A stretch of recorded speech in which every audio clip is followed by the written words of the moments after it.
Thank you for tuning in to the best parenting show on the internet, Post Daily Dose. It's the Post. It's the Post. It's the Post. The Post Daily Dose. It's the Post. It's the Post. It's the Post. The Post Daily Dose. It's the Post. It's the Post.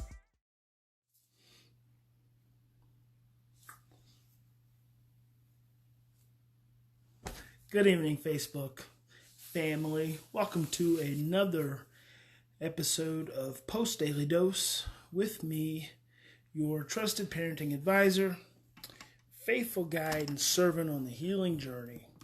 What's my name, baby? Big Papa Brian+Post. Hope everyone is doing fantastic this evening.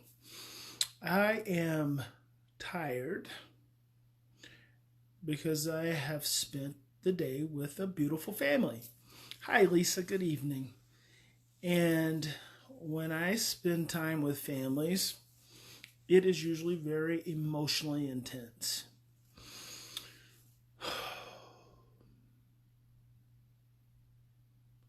Trauma is intense. Carrying years of pain is intense.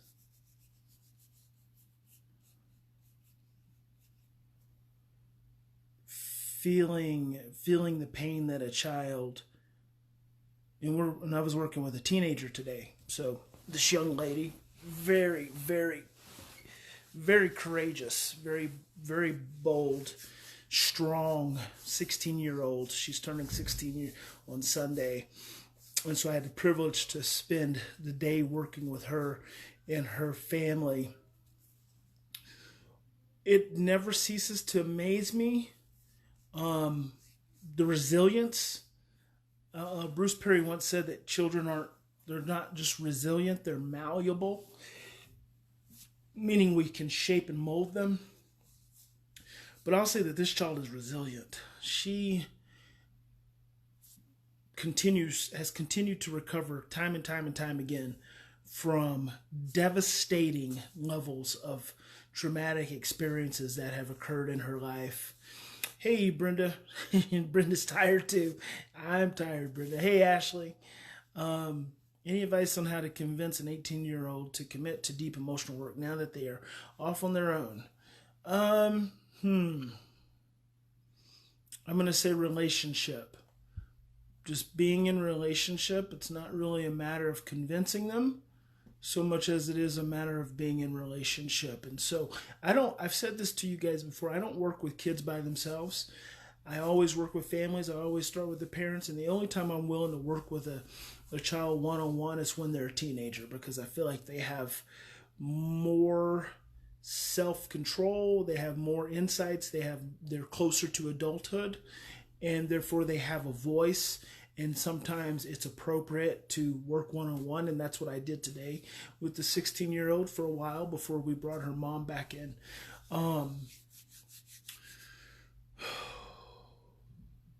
So when this child was 8 years old and she had a disrupted placement, it wasn't even a disrupted placement so much as the therapist, I can't believe this happens, but it does, because I've heard it before. The therapist told the parents that they needed to just leave the child and move on because the child couldn't be helped. So the therapist made this decision, then had a transport person come and take this 8-year-old who had just been playing on a trampoline, take her, they put her in the back of a truck, and he drove her to a respite home where she spent the next 5 months and was eventually adopted by a new family. It's just horrendous kind of things we put children through. But a professional did that. And that kind of thing makes me so sad. It's so overwhelming. But she said when she was, this is 8 years old, listen to this. She said, I was kicking and screaming. And finally, the guy who was driving the truck, he was in a semi-truck. They put her in the cab of a semi-truck, not the trailer, but in the cab part. And he's driving her in the semi-truck. she said he started laughing and he wasn't going to tell me where I was going. She had no idea, no warning, nothing.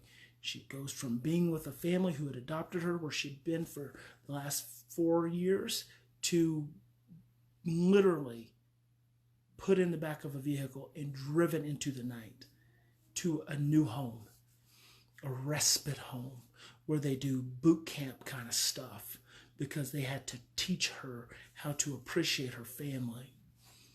And she said, I kicked and I screamed, and I finally said, if they're not going to tell me where I'm going, I'm not going to let them know me. And she said she just shut down. And I feel like that's amazing. That's amazing. That's amazing for an 8-year-old to have that kind of ability to protect themselves, to move into self-protection. And that's what she's used to protect herself for the last 8 years of her life.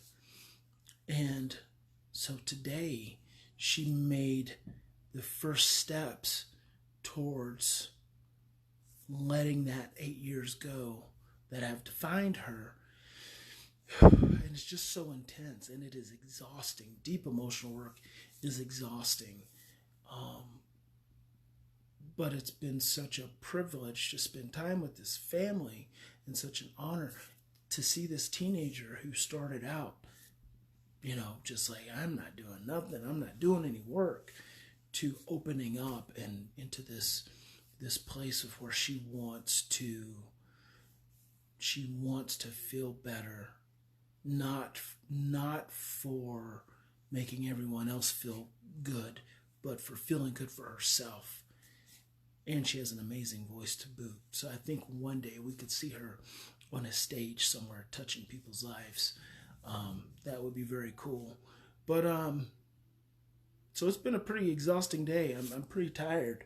I don't do this a lot, this kind of family consulting. I don't do it very much anymore. So when I do, I love doing it, but it's draining. It's very emotional. And she asked me at one point, after we had kind of gotten through some of the work, she said, well, why were you crying? And I said, because if I feel sad, if I feel emotions, if I feel energy, I just let it out, because it's better than holding it in. And she thought that was pretty cool. But it is. Why hold in your pain? We only hold in our pain because we've been conditioned to do so. And learning how to release your pain and let it go and move on can be very freeing. And so that's what we spend a lot of time doing. And they still have a journey, but we all have a journey at the end of the day. We just want to hope that the people who love us and the people who believe in us, stick with us and support us as we go through our journey, because we're all growing, hopefully all the time, and we're all going through a journey, a deeper understanding of ourselves, and finding those opportunities where we can relate deeper to one another and have deeper, more meaningful relationships. It helps our growth. So hello there, Mother. So Ashley, what I would say to you is, in relationship to the 18-year-old, is, right now she's coming into a new phase in her life. So just be a friend to her, be a support. Don't worry so much about the deep emotional work just yet. There'll be a time for that. It was so interesting because this young lady I was working with today, she would give the mom these gifts underneath humor and helping the mom see the gift. So like the daughter saying something really sensitive about, oh, are you sure you want to love me if I burp, or are you sure you'll love me if I blah, blah, blah, comes from a core of not feeling like she's lovable. And to make that statement, we can blow it off like it's funny, but unless you learn to listen to those subtle statements and learn to respond to them with, of course, I'll always love you. Of course, I don't care if you burped and farted and puked and peed and everything else. I'm still going to love you. You're my child. The child is waiting to hear that. They ask those questions from that very vulnerable, sensitive place, and we don't always hear it. So learn to hear it, learn to tune in. That's where healing work happens. That's where healing trauma happens. Not in the therapist's office. It happens in the day-to-day. It happens in those small exchanges when a child says something to you, really sensitive, but maybe they scream it. Maybe they say it when they're crying. Maybe they say it when they're laughing. But your ability to catch that and receive that and respond to that in a heartfelt, loving way is what makes all the difference. That's when deep healing happens in the day-to-day. That's when the brainstem is available and the state level of memory is available. So we're going to go have dinner, and I'm going to sleep really good tonight. And then I am going to be at the Communication Summit, Grand Junction, tomorrow. We're going to start at 9 o'clock Mountain Standard Time. So I'm planning on streaming live for you guys. Hey, Caitlin. And, maybe there'll be a pearl or something in there for you. All right. Well, God bless you. Big Papa loves you. I hope you've had a fantastic day. I hope you have an amazing evening. And if you ever get a chance, visit Grand Junction. It is a beautiful, beautiful little city. I've really enjoyed my time here, and would love to come back another time. So, all right, that's it, guys. Remember, in any given situation, we always have two choices. We can, number one, continue to react from the same levels of stress and fear and overwhelm and shock. Or we can stop. We can take 3 to 10 deep breaths. We can breathe deep into our bodies. We can embrace our pain and our sadness and our anger. And we can let it go. And know that it doesn't have to define us, and anything you've gone through doesn't have to define you. It's a part of who you are, but it's not who you are. It's a part of who you are, but it is not who you are. And then we can choose love. And we'll continue to grow and become better people. God bless. We'll see you tomorrow.